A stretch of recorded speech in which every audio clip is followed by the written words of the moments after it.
Your network is your net worth. If you ever heard that saying, lucky you. It's very true. One of the key things that most people generally in life really struggle with is networking, right? And I think I learned personally very, very early, as you might know already, when I was 18 and I started looking into management and so on. I very quickly realized that a lot of it, not realized, I learned through reading and through talking with other people that a lot of management success is through networking. And becoming an entrepreneur here a bunch of years later, I can tell you that networking becomes more and more and more important. Whatever you want to do in life, even if you're looking for a day job, right? The single biggest favor you can do for yourself is growing your network in relevant places, right? And I think a lot of time people really struggle to figure out where to grow your network, right? And a lot of people, they do it in their job maybe, but there's a lot of things you can do, right? So one of the things I used to do, I work corporate with big companies like Xerox and IBM and stuff, and one of the things I used to do was trying to get to know people that most others didn't. So, a lot of people would know a lot of people in their own department, but I was very keen on actually getting to know different people in different places, in different departments, even places I didn't know about, because I realized very quickly that, sometimes knowing people in a different department might be a huge benefit, because sometimes they might influence what happens to you, or, sometimes they might have information that can help you make better decisions, or sometimes you maybe want to move somewhere else in a business, and knowing people in departments where you want to move give you a huge benefit, right?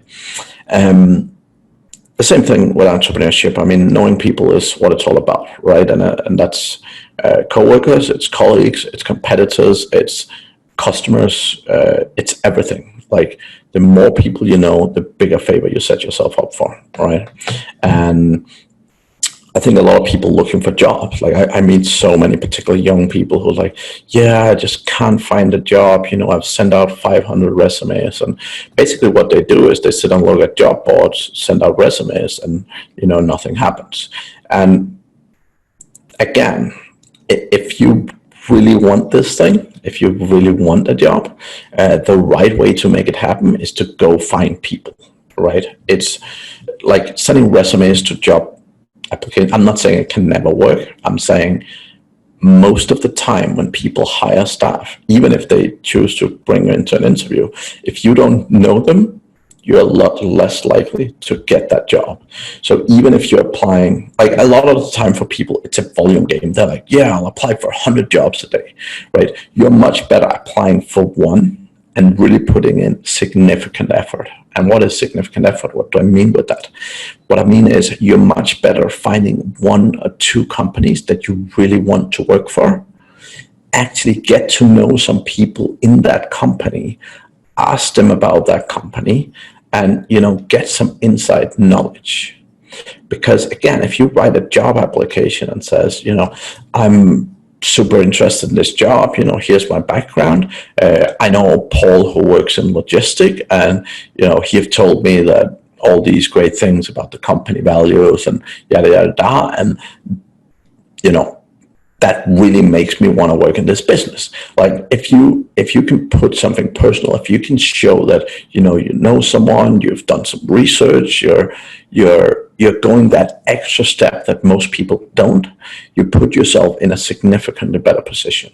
Now, best thing, if you can figure out the name of the person actually hiring, get to know them, right? Like, even, I've seen this job post, it seems super interesting. I would love to know more about the opportunities or the challenges, you guys have. Would you be open to meet for a coffee? And sometimes you won't get a positive reply, and sometimes you will. But it's about doing that extra step that most people don't do, because that's what sets you apart, that's what makes you different, and that's what gives you opportunities. Now, personally, I've networked in a million ways. I love finding groups of similar like-minded people. One of the very consistent places where I've always found great people, literally everywhere in the world, is an organization called Toastmasters, which is very much around sort of personal development, around public speaking and leadership skills. And one of the most amazing things about this organization is that generally people pay to go themselves and to direct themselves out of the couch. Now, what I mean with that is that a lot of people in life, if they have to pick between doing self-development and sitting staring at Netflix, they pick Netflix. Now, people who purposely get up, pay money out of their own pocket to go and do self-development are often people, and I'm not saying you relate to everyone, but it's often people who want to do things with their life, who are willing to put in the effort to go that extra step, right? And I always found pretty much everywhere in the world I go to a Toastmaster club, I will generally find people with that bit more drive, that can relate to that bit more.